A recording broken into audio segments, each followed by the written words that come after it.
আসসালামু আলাইকুম ওয়া রাহমাতুল্লাহি ওয়া বারাকাতুহু নাহমাদুহু ওয়া নুসাল্লি আলা রাসূলিহিল কারীম ক্বালা রাসূলুল্লাহি সাল্লাল্লাহু আলাইহি ওয়াসাল্লাম আল্লাহুম্মা বারিক লানা ফি রাজাব ওয়া শাবান ওয়া বাল্লিগনা রমাদান আও কামা ক্বালা আলাইহিস সালাতু ওয়াসসালাম। সুপ্রিয় দর্শক মণ্ডলী, কাছে দূরে, দেশে এবং দেশের বাইরে যে অবস্থান থেকে চোখ রেখেছেন নিউজ 24 পর্দায় সকলকে উক্ত অনুষ্ঠানে সাদর আমন্ত্রণ জানাচ্ছি। আল্লাহ রাব্বি কারীমের লাখো কোটি শুকরিয়া আদায় করছি। রাব্বি কারীম আমাদেরকে তৌফিক দিয়েছেন পবিত্র রজব মাসের আজকের এই দিনে ইসলামের গুরুত্বপূর্ণ বিষয় নিয়ে কথাবার্তা বলার। পবিত্র শাবান মাস খুব কাছে। শাবান মাসকে শাবানুল মুআজ্জাম বলা হয়, সম্মানিত মাস। যিনি এই মাসে ইবাদত করবেন আল্লাহ পাক তাকে সম্মানিত বানিয়ে দিবেন। তাই আজকে শাবান মাসে ইবাদতের গুরুত্ব তাৎপর্য নিয়ে আমরা কথা বলবো। কথা বলার জন্য যিনি আমাদের সাথে আছেন বিশিষ্ট ইসলামী চিন্তাবিদ, মিডিয়া আলোচক, মিডিয়া উপস্থাপক, অত্যন্ত চমৎকার সুন্দর গোছালো আলোচনা ইতিমধ্যে দর্শকদের জন্য যিনি উপহার দিয়ে থাকেন, শেখ মুফতি আল আমিন খান, খতিব আল আকসা জামে মসজিদ, ঢাকা। আসসালামু আলাইকুম ওয়া রাহমাতুল্লাহি ওয়া বারাকাতুহু। ওয়া আলাইকুম আসসালাম ওয়া রাহমাতুল্লাহ। মোহতারাম, কেমন আছেন? আলহামদুলিল্লাহ, আপনি ভালো আছেন? আলহামদুলিল্লাহ, আল্লাহ তাআলা ভালো রেখেছেন। আপনার কাছে আজকে আমরা যে বিষয় শুনবো, আপনি জানেন শাবান মাস খুব কাছে। আজকে রজবের 29 তারিখ, হয়তো আজকে উঠতে পারে বা কালকে উঠতে পারে। তো সেক্ষেত্রে শাবানের মাস অনেক গুরুত্বপূর্ণ মাস। রাসূল আকরাম সাল্লাল্লাহু আলাইহি সাল্লাম এই মাসে এত বেশি ইবাদত করতেন। হযরতে মা আয়েশা রাদিয়াল্লাহু তাআলা আনহা উনি কিন্তু বলেছেন যে এত রোজা রাখতেন রাসূল শাবান মাসে, অন্য কোনো মাসে নফল রোজা এত বেশি রাখতেন না। সেই হিসাবে আমরাও রোজা রাখতে চাই, আমরাও ইবাদত করতে চাই। তো আপনার কাছে এই সম্পর্কে আমরা আজকে বিস্তারিত শুনবো। ইন্নাল হামদুলিল্লাহ ওয়াস সালাতু ওয়াস সালামু আলা রাসূলিল্লাহ ওয়া বাদ। মহান আল্লাহ সুবহানাহু ওয়া তাআলার দরবারে আমরা শুকরিয়া আদায় করছি রজব মাসের একেবারে শেষ দিকে এবং শাবান মাসের একেবারে নিকটবর্তী আমরা আজকের এই প্রোগ্রামে প্রিয় দর্শকদেরকে শাবান মাসের গুরুত্ব, তাৎপর্য এবং এই মাসের করণীয় আমল নিয়ে আমরা কথা বলবো। আল্লাহ সুবহানাহু ওয়া তাআলার অশেষ মেহেরবানি, আমরা রমাদান আমাদের একেবারে সন্নিকটে, যে রমাদানের জন্য আমরা সবসময় দোয়া করি এবং আল্লাহ নবী সাল্লাল্লাহু আলাইহি ওয়াসাল্লাম আমাদেরকে শিখিয়েছেন সেই চমৎকার দোয়া যেটি আপনি শুরুতেই বলেছেন, আল্লাহুম্মা বারিক লানা ফি রজব ওয়া শাবান। আয় আল্লাহ, আপনি আমাদেরকে রজব মাস এবং শাবান মাস এই দুটি মাসে বরকত দান করেন, ওয়াবাল্লিগনা রমাদান, এবং আমাদেরকে সেই কাঙ্ক্ষিত মাস রহমত, বরকত, নাজাত, সেই মহিমান্বিত মাস রমাদান পর্যন্ত পৌঁছিয়ে দেন। আমরা আল্লাহ তাআলার কাছে শুরুতে এই দোয়াটি করছি, আল্লাহ তাআলা যেন আমাদেরকে সেই কাঙ্ক্ষিত রমাদান পর্যন্ত পৌঁছিয়ে দেন। রমাদান মাস আল্লাহ তাআলা সম্মানিত করেছেন বেশ কয়েকটি কারণে। এর মধ্যে এই রমাদান মাসের মধ্যে একটি রাত আছে লাইলাতুল কদর নামে, যে রাত পরিচিত। পবিত্র কোরআনুল কারীমে যে রাত্রের কথা এসেছে, আল্লাহ তাআলা যে রাত্রিকে হাজার মাসের থেকেও উত্তম বলেছেন, সুবহানাল্লাহ। তো সেই মহিমান্বিত রজনীর কারণে আমরা জানি একটি মাস মর্যাদাবান হয়েছে, এবং এই রমাদান আমরা জানি মর্যাদাবান হওয়ার অন্যতম কারণ হচ্ছে শাহরু রমাদান আল্লাযী উনজিলা ফীহিল কুরআন। আল্লাহ তাআলা এই সামনে যে সন্নিকটে আমাদের রমাদান মাস, এই রমাদান মাসে পবিত্র কোরআনুল কারীমকে অবতীর্ণ করেছিলেন, যে মাসে আমরা দিনের বেলায় সিয়াম পালন করি, রাত্রেবেলা আমরা তারাবিস সালাত আদায় করি, কোরআন তেলাওয়াত করি সেখানে, অর্থাৎ আমল দিয়ে কাটায় যে মাসটিতে। অর্থাৎ আমলের মাস বলতেই বা মুমিনদের ইবাদতের সবথেকে সুন্দর মৌসুম যেটি, সেটি হচ্ছে রমাদান মাস। সেই মাসে আমাদের একেবারে সন্নিকটে।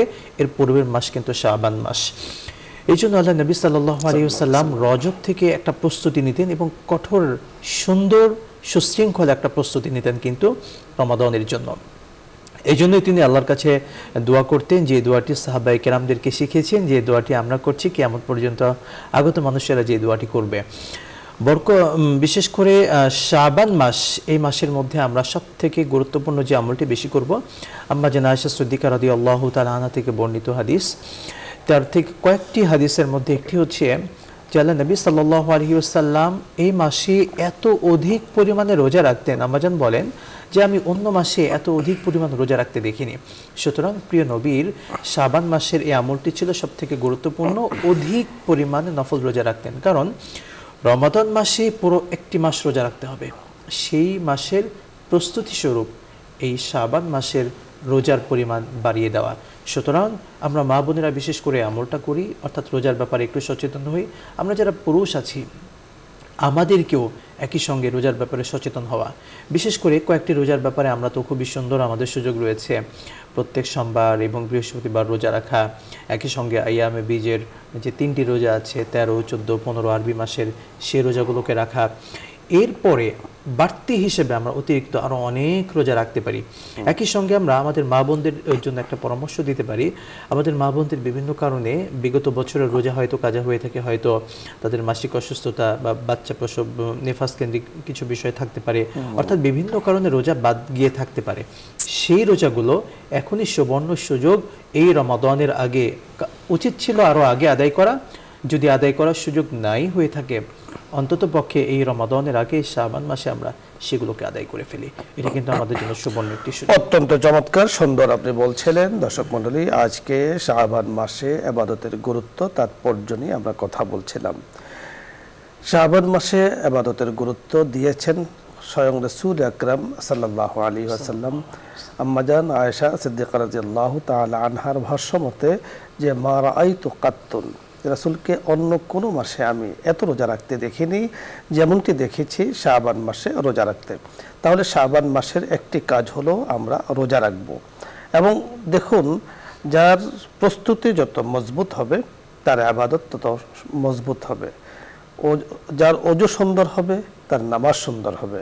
এজন্য হাদিসে পাকে বলা হয়েছে ইসবাগুল ওযু, চমৎকারভাবে তোমরা সুন্দরভাবে ওযু করো। ওযু সুন্দর হওয়ার দ্বারা নামাজ সুন্দর হয়। প্রস্তুতি, নামাজের প্রস্তুতি হলো ওযু। ঠিক শাবান মাস প্রস্তুতির মাস। যেহেতু মাহে রমজানে রোজা রাখবো, শাবানের আগে পরে রোজার নফলের গুরুত্ব রয়েছে। আমি শাবান মাসেও নফল রোজা রাখবো, ঠিক রমজানের পরে যে শাওয়াল মাস, সেখানেও কিন্তু শাওয়ালের সে ঐতিহাসিক 6 রোজা নামে পরিচিত আমরা রোজা রেখে থাকি আলহামদুলিল্লাহ। এজন্য আমাদের মুফতি মোহাম্মদ আল আমিন খান যে বিষয়টি বলেছেন যে আমরা রোজা রাখবো, রাসূল আকরাম সাল্লাল্লাহু আলাইহি ওয়াসাল্লাম নিজেই রেখেছেন। হযরত সাহাবায়ে কেরাম, তাবেঈন, তাবেঈন, আইম্মায়ে মুজতাহিদিন, উলামায়ে সালাফ খলফ, ওনারা কিন্তু শাবান মাসে প্রচুর রোজা রাখতেন। তা হলো 27 তারিখ পর্যন্ত। শেষ শাবানের 28, 29 এই রোজা, এখানে রোজা না রাখা উৎসাহিত করা হয়েছে, কারণ সেখানে রমজানেরকে তালাশ করতে বলা হয়েছে, রমজানের প্রস্তুতি নেয়ার জন্য বলা হয়েছে। তাই আমরা শাবানে রোজা রাখবো, একাধারেও রাখতে পারি অথবা ভেঙে ভেঙেও রাখতে পারি। আল্লাহ রাব্বুল কারীম আমাদেরকে শাবান মাসে পরিপূর্ণ ইবাদত করার তৌফিক দান করুন, মাহে রমজানের জন্য প্রস্তুতি গ্রহণ করার তৌফিক দান করুন। আরেকটি বিষয় না বললেই নয়, রমজানকে শাহরুস সাবর বলা হয়েছে। যে রমজানের নাম যেমন মাহে রমজান, অনুরূপভাবে শাহরুস সাবর, ধৈর্যের মাস। সে ধৈর্যের একটা অনুশীলন কিন্তু আমাকে শাবান থেকে নিতে হবে। অনুরূপভাবে রমজানকে বলা হয়েছে শাহরুল মুআসাত, ভ্রাতৃত্ব বন্ধনের মাস, পারস্পরিক খোঁজ খবর নেওয়ার মাস। তার একটা অনুশীলন, প্রস্তুতি আমরা এখন থেকে নিতে পারি। এই সকল কিছু নিয়তের কারণে ইবাদার মধ্যে গণ্য হয়ে যাবে। আল্লাহ রাব্বুল কারীম আমাদেরকে কথাগুলো বোঝার তৌফিক দান করুন। আলোচ্য বিষয় নিয়ে আপনাদের যদি কোনো কিছু জানার থাকে, শাবান মাসে ইবাদতের কোনো বিষয় জিজ্ঞাসা করার প্রয়োজন হয় অথবা শরীয়তের কোনো মাসলা মাসাইল জানার প্রয়োজন হয়, আপনি প্রশ্ন করুন। আমরা চেষ্টা করব কোরআন সুন্নাহর আলোকে কথা বলার জন্য। প্রথমে জেনে আছেন, আসসালামু আলাইকুম ওয়া রাহমাতুল্লাহ। দর্শক নাম বলে পরিচয় দিয়ে প্রশ্ন করুন। ওয়ালাইকুম আসসালাম। ওয়ালাইকুম আসসালাম ওয়া রাহমাতুল্লাহ। আসসালামু আলাইকুম। জি, আপনি প্রশ্ন করুন। হুজুর, আমি যদি ওযু করছি, ওযু করতে করতে আযান দিচ্ছে, যে ওযু করতে করতে তখন কি আযানের জবাব দিতে পারবো? আর গোসল যদি ফরজ হয় তখন কি আযানের জবাব দেওয়া যাবে? জি, ধন্যবাদ। দ্বিতীয় প্রশ্ন হুজুর, যে হচ্ছে মানে কালকে প্রশ্ন করেছিলাম কিন্তু বুঝি নাই, যে দ্বিতীয় প্রশ্ন হচ্ছে যে ছেলেদেরও পর্দা আছে, কিন্তু পাড়া প্রতিবেশী, ছোট ভাইয়ের বউ কি ভাবি কি পাড়া প্রতিবেশী বেটার বউ, তারা আমরা আপনাকে বুঝিয়ে বলছি। গতকালকে বিষয় নিয়ে আমরা কথা বলছিলাম, আপনি খেয়াল করেছেন কিনা জানি না। আপনি আজও প্রশ্ন করেছেন, আমরা বিস্তারিত কথা বলবো ইনশাআল্লাহ। ওযু অবস্থায় যদি আযানের আওয়াজ কানে আসে, জবাব দেওয়া যাবে? কি করবে? নিঃসন্দেহে যেহেতু আমরা জানি আজানের জবাব দেওয়ার ফজিলত অনেক বেশি, এই জন্য আমরা ওযু অবস্থায় থাকলে অবশ্যই আজানের জবাবটা আমরা দিতে পারি। কিন্তু ওযু একটা স্বতন্ত্র ইবাদত, আজান হচ্ছে আরেকটি ইবাদত। যেহেতু ওযুর সময় আজানটা শুরু হয়ে গিয়েছে, নিঃসন্দেহে জবাব দিতে পারি। এবং একই সঙ্গে আরেকটা প্রশ্ন কিন্তু আমাদের বোন করেছিলেন যে গোসল ফরজ হলে যদি আজানের জবাব দেওয়া যাবে, সেটাও তিনি যেহেতু মুখের ব্যাপার, এটা তো তিনি স্পর্শ করে পড়ছেন না, যেহেতু মুখে দেবেন নিঃসন্দেহে এটিও পারবেন, জবাব দেওয়া যাবে, কোনো সমস্যা নেই। আরেকটি প্রশ্ন তিনি করেছেন, মেয়েদের যেমন পর্দা আছে ছেলেদেরও পর্দা আছে, অর্থাৎ রিজাল এবং নিসা উভয়ের পর্দা।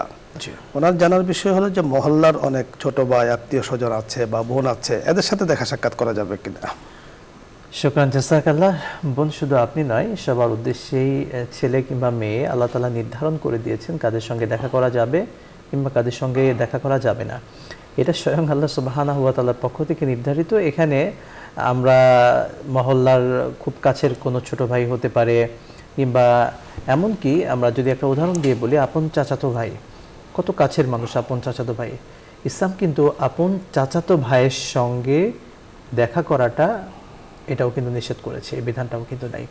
সুতরাং চাচাতো ভাই কত আপনজন, এরপরেও তার সঙ্গে পর্দার আড়াল থেকে কথা বলতে হবে এবং পর্দা মেনটেন করতে হবে, এটা ইসলামের বিধান।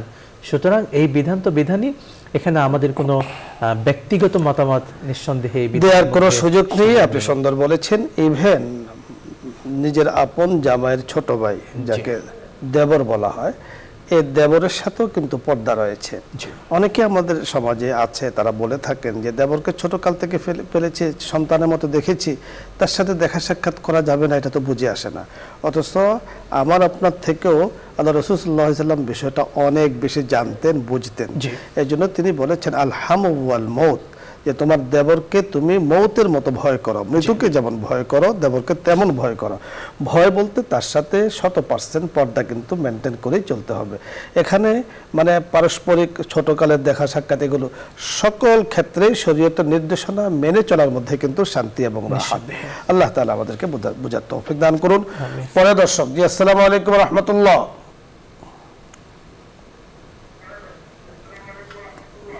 হ্যালো, আসসালামু আলাইকুম। ওয়ালাইকুম আসসালাম। হ্যালো, আমি নাসির চট্টগ্রাম থেকে বলছি। জি বলুন। আমি নাসির চট্টগ্রাম থেকে বলছি। আপনি বলুন, প্রশ্ন করুন।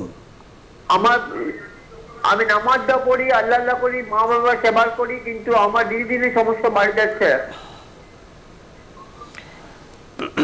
জি ধন্যবাদ আপনাকে, আপনি শুনতে থাকুন, আমরা আপনাকে বুঝিয়ে বলছি। তবে আমাদের পক্ষ থেকে আপনার জন্য যে আবেদন থাকবে তা হলো কথাগুলো বোঝার চেষ্টা করবেন। প্রশ্নটি বুঝতে পেরেছেন? নামাজ কালাম সবই করেন, দিনে দিনে সমস্যা বাড়ছে, কমছে না। তো ওনার প্রশ্ন হলো যে আমি নামাজ কালাম করি, সমস্যা তো চলে যাওয়ার কথা, বাড়ছে কেন? শুকরান জাযাকাল্লাহ। আমি একটি আয়াতে কারিমা আমাদের ভাইকে বলতে চাই। আল্লাহ সুবহানাহু ওয়া তাআলার সুন্দর একটি বাণী, ওয়ালা নাবলুওয়ান্নাকুম বিশাইইম মিনাল খাউফি ওয়াল জু'i ওয়া নাকসিম মিনাল আমওয়ালি ওয়াল আনফুসি ওয়াত থামারাত ওয়া বাশশিরিস সাবিরিন। যারা প্রিয় বান্দা, আল্লাহ তাদেরকে পরীক্ষা নেবেন না, এটা তো হতেই পারে না।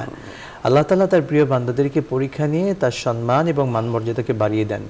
পরীক্ষা বলতে একটু বিপদ দেন, কখনো কখনো নিজের আপনজনের বিয়োগে, অর্থাৎ তাকে নিয়ে নেন, আপনজনকে নিয়ে নেন, সন্তানকে নিয়ে নেন, মাকে বাবাকে নিয়ে নেন, ব্যবসার মধ্যে বড় ধরনের একটা লস চলে আসছে, কিংবা ফ্যাক্টরিতে আগুন ধরে গিয়েছে, বা বড় ধরনের শারীরিক ক্ষতি, অসুস্থতা, অনেক কিছু দিয়ে আল্লাহ তাআলা ঈমানদারদেরকে পরীক্ষা করেন। সুতরাং আমার ভাইকে বলবো, আফসোস করার কিছু নেই, ধৈর্য হারানোর কিছু নেই, আল্লাহর প্রতি তাওয়াক্কুল করতে হবে। আপনাকে এই বিশ্বাস রাখতে হবে, আপনি নামাজ পড়ছেন, বিভিন্ন বিপদ আপনার উপর আসছে, এর অর্থ হলো আল্লাহ তাআলা আপনাকে পরীক্ষা করছেন এবং আপনাকে পছন্দ করছেন। নিঃসন্দেহে আপনার মর্যাদা আল্লাহ তাআলা জানতো অচিরে অনেক বেড়ে যাবে ইনশাআল্লাহ। সুন্দর, আপনি চমৎকারভাবে উত্তর দিয়েছেন।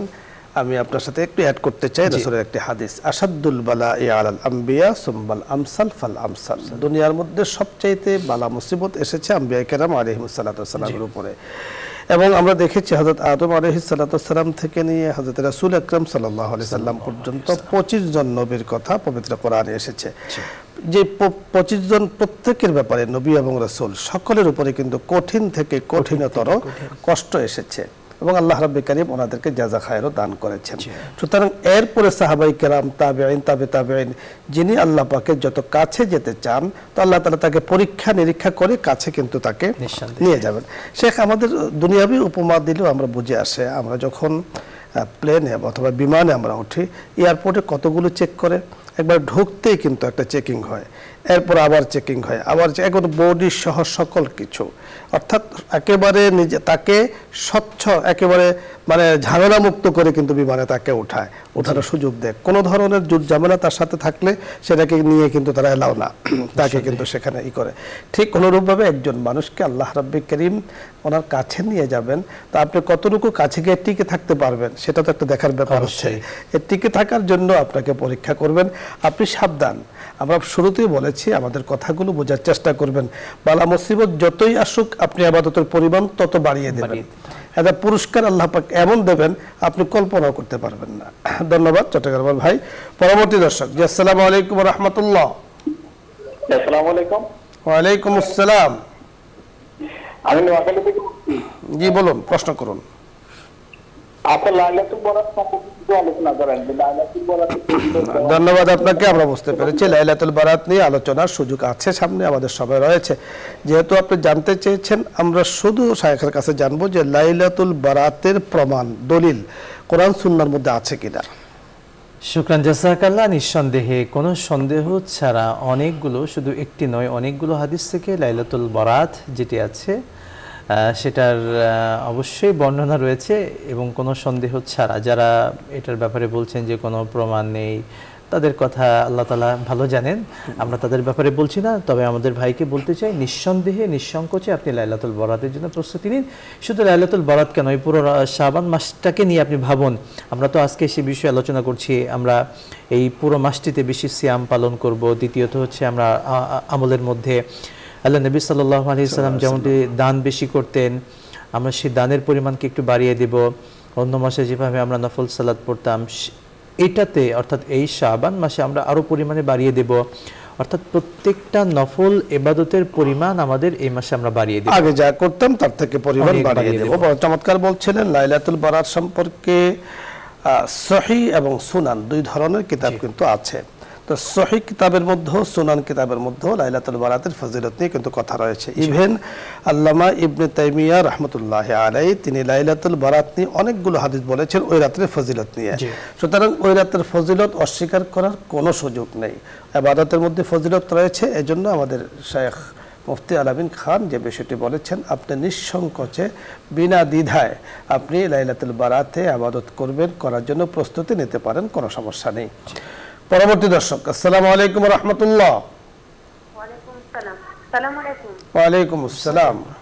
হুজুর আসসালামু আলাইকুম হুজুর, আমি মানে বুঝতেছি মানে মেয়েদের যেমন পর্দা থাকে ছেলেদেরও তো ছেলেরাও তো ওরকম, তাহলে কিভাবে ওইসব মানে ভাবির সঙ্গে ছোট ভাইয়ের বয়সে বেটার বয়সে ছেলেরা কিভাবে কথা বলবে, আর কথা বলা যাবে কিনা এটা হুজুর? আসলে ছেলেরা কিভাবে পর্দা করবে, আমরা যদি এই কথা বলি সহজ ভাষায়, ছেলেরা যাদেরকে দেখার কথা কোরআন সুন্নাহয় বর্ণিত তাদেরকে দেখবেন, সরাসরি তাদের চেহারার সাথে দেখে কথা বলতে পারবেন। যাদের ব্যাপারে শরীয়ত নিষেধ করেছে তাদের সঙ্গে দেখে কথা বলবেন না, পর্দার আড়াল থেকে কথা বলবেন। এটাই হলো মূল কথা, আমরা বলতে পারি এটাই হলো মূল কথা। অর্থাৎ যে 14 জনের কথা বলা হয়েছে, এই 14 জন এদের সাথে দেখা সাক্ষাৎ করা ছেলে মেয়ে উভয়ের জন্য জায়েজ, আর এর বাকি ছেলে মেয়ে উভয়ের জন্য না জায়েজ। মেয়ে যেমন ছেলেকে দেখবে না, ছেলেও মেয়েকে দেখবে না, এর বাহিরে যা আছে। আপনি প্রশ্নটি বারবারই করছেন, হয়তো বা বোঝার কোনো জায়গাতে সমস্যা হতে পারে। দেখুন, আমরা গতকালকে আপনাকে বলে দিয়েছিলাম বিষয়টি খুব সংক্ষিপ্তভাবে, যে শরীয়তে পর্দার বিধান এসেছে। এই পর্দার বিধানটা শুধু ছেলের জন্য না, শুধু মেয়ের জন্য না, উভয়ের জন্য, এবং 100% উভয় মেনে চলতে হবে। কারণ পর্দার বিধানটা এটা ফরজ একটা বিধান, এটা ওয়াজিব বা মুস্তাহাব বা ঐচ্ছিক কোনো বিষয় নয়। আমি যদি আপনাকে খুব সহজে বলে থাকি যে আল্লাহ তাআলা আবাসা তাওয়াল্লা আনজাউল আমা সূরা আবাসা নাজিল করেছেন পর্দার সাথে সম্পৃক্ত। হযরত আব্দুল্লাহ ইবনে মাকতুম রাদিয়াল্লাহু তাআলা আনহু মসজিদে আসছিলেন, তো রাসূল আকরাম সাল্লাল্লাহু আলাইহি সাল্লাম আজওয়াজ মুতাহারাদেরকে বলেছিলেন তোমরা সরে যাও, পর্দা করো। ওনারা বলেছিলেন যে সে তো চোখে দেখে না, আমরা আমাদেরকে সে দেখবে কিভাবে? রাসূল বলেছিলেন যে সে তোমাদেরকে দেখে না, তোমরা তো তাকে দেখছো। তো বাদ বোঝা গেল যে নারীর জন্য যেমন পর্দা, ঠিক ছেলের যে চোখ আছে এই চোখেরও হেফাজতের জন্য কিন্তু পর্দা। ধন্যবাদ আপনাকে। দর্শক মণ্ডলী, আপনাদের সকলকে ধন্যবাদ জানাচ্ছি, শেখ আপনাকেও ধন্যবাদ জানাচ্ছি। আজকে সুন্দর আয়োজনে আপনি আমাদের সাথে শরীক হয়েছেন, সময় দিয়েছেন। দর্শক মণ্ডলী, আজকে আমরা যে বিষয় নিয়ে কথা শুরু করেছিলাম শাবান মাসের ফজিলত, তাৎপর্য, গুরুত্ব নিয়ে, আমরা আলহামদুলিল্লাহ মুসলিম, আমরা আমল করি, বুঝি। তবে আমাদের যে বিষয়টি মনে রাখতে হবে, শাবান মাসের যে আবাদাগুলো আছে, 5 ওয়াক্ত নামাজ সহ অন্যান্য যে আবাদাগুলো আছে, সেগুলো তো আমরা কন্টিনিউ করবই, এতে তো ছাড় নেই। 5 ওয়াক্ত নামাজের ব্যাপারে আল্লাহ তাআলা বলেছেন সল্লু, তুমি নামাজ পড়তেই হবে, এখানে কোনো ধরনের ছাড় হবে না। ঐচ্ছিক যে নফল রোজা, নফল আবাদা, নফল তেলাওয়াত, নফল নামাজ ইত্যাদি বেশি পরিমাণে বাড়িয়ে দিব, যেন মাহে রমজানে 1/70 পাওয়া যায়। কারণ মাহে রমজানে 1 রাকাত পড়লে 70 পাওয়া যাবে, 1 টাকা দিলে 70 টাকা সওয়াব পাওয়া যাবে। এই জন্য রোজা রাখতেও যেন কষ্ট না হয়, এই জন্য মাহে রমজানের ফজিলত পুরোপুরি আমাদের নিতে হবে। কারণ রাসূল আকরাম সাল্লাল্লাহু আলাইহি সাল্লাম বলেছেন, কেউ মাহে রমজান পেল, নিজের গুনাহগুলোকে ক্ষমা করাতে পারলো না, জিবরিল আমিন বলেছেন তিনি ধ্বংস হয়ে যাক, রাসূল বলেছেন আমিন, তাহলে তার দোয়া কবুল হবে, কোনো সন্দেহ নেই। আল্লাহ রাব্বুল কারীমের কাছে আমরা দোয়া করছি, রাব্বুল কারীম যেন আমাদেরকে মাহে রমজানের আগে পরিপূর্ণ প্রস্তুতি গ্রহণ করার তৌফিক দান করুন। সকলে ভালো থাকুন, আগামী অনুষ্ঠানগুলোর সাথে থাকুন, আশাবাদ ব্যক্ত করে আজকের মতো বিদায় নিচ্ছি। আসসালামু আলাইকুম ওয়া রাহমাতুল্লাহি ওয়া বারাকাতুহু। দোয়া হবে, দরুদ ইস্তিগফার পাঠ করি। আল্লাহুম্মা সাল্লি আলা সাইয়্যিদিনা ওয়া নাবিয়িনা ওয়া শাফিঈনা ওয়া হাবিবিনা মাওলানা মুহাম্মদ সাল্লাল্লাহু আলাইহি ওয়া আলা আলিহি ওয়া আসহাবিহি ওয়া বারাকা ওয়া সাল্লাম। আস্তাগফিরুল্লাহ রাব্বি মিন কুল্লি যামবিন ওয়া আতুবু ইলাইহি, লা হাওলা ওয়া লা কুওয়াতা ইল্লা বিল্লাহিল আলিয়্যিল আযীম। মুফতি সাহেব দোয়া করে দিন। জি, আলহামদুলিল্লাহি রাব্বিল আলামিন। আল্লাহুম্মা আনতাস সালাম ওয়া মিনকাস সালাম, তাবারাকতা ইয়া যাল জালালি ওয়াল ইকরাম। রব্বুল আলামিন, পৃথিবীর এমন কোনো গুনাহ নাই যে গুনাহগুলো আমরা করি নাই। এত গুনাহ করার পরেও আল্লাহ তোমার আলিশান দরবারে আমরা গুনাহ মাফের জন্য হাত তুলেছি, দর্শকরা হাত তুলেছেন। ও রব্বুল আলামিন, আমাদের সকলকে তুমি মাফ করে দাও। আমিন। তোমার গফুরুর রহিম অসংখ্য সিফাতি নাম রয়েছে, এই সিফাতি নামগুলোর উসিলা করে আমাদেরকে মাফ করে দাও। আয় আল্লাহ, তোমার কাছে বিশেষভাবে দোয়া করছি, রব্বুল আলামিন এত চমৎকার আয়োজন রব্বুল আলামিন যারা করেছেন বসুন্ধরা গ্রুপ, আয় আল্লাহ এমডি সাহেব সহ আল্লাহ এই বসুন্ধরা পরিবার সকলকে তুমি মাফ করে দাও, সকলকে তুমি দুনিয়া আখিরাতে সম্মানিত করো। রব্বুল আলামিন আমাদেরকে বেশি বেশি আমল করার তৌফিক দান করো। আয় আল্লাহ, শাবান মাস খুবই সন্নিকটে, এই শাবান মাসের মধ্যে যেন বেশি বেশি আমল করতে পারি সেই তৌফিক আমাদেরকে দান করো। আল্লাহুম্মা বারিক লানা ফি রজব ওয়া শাবান ওয়া বাল্লিগনা রমাদান। আল্লাহুম্মা বারিক লানা ফি রজব ওয়া শাবান ওয়া বাল্লিগনা রমাদান। রব্বুল আলামিন, আয় আল্লাহ, তোমার কাছে আমরা সাহায্য চাচ্ছি, আমাদেরকে কঠিন বিপদ আপদ বালা মুসিবত থেকে আল্লাহ হেফাজত করো। আয় আল্লাহ, আমাদের সবার রিজিকের মধ্যে তুমি বারাকা দান করো।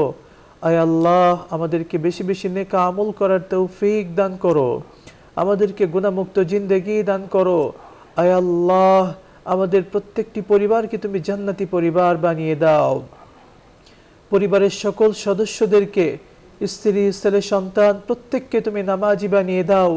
আয় আল্লাহ, আমাদের এই দেশকে তুমি সুন্দর রাখো, সমস্ত বিপদ আপদ বালা মুসিবত থেকে আমাদের দেশকে হেফাজত করো, तमाम পৃথিবীর সমস্ত মুসলিম উম্মাহকে তুমি হেফাজত করো।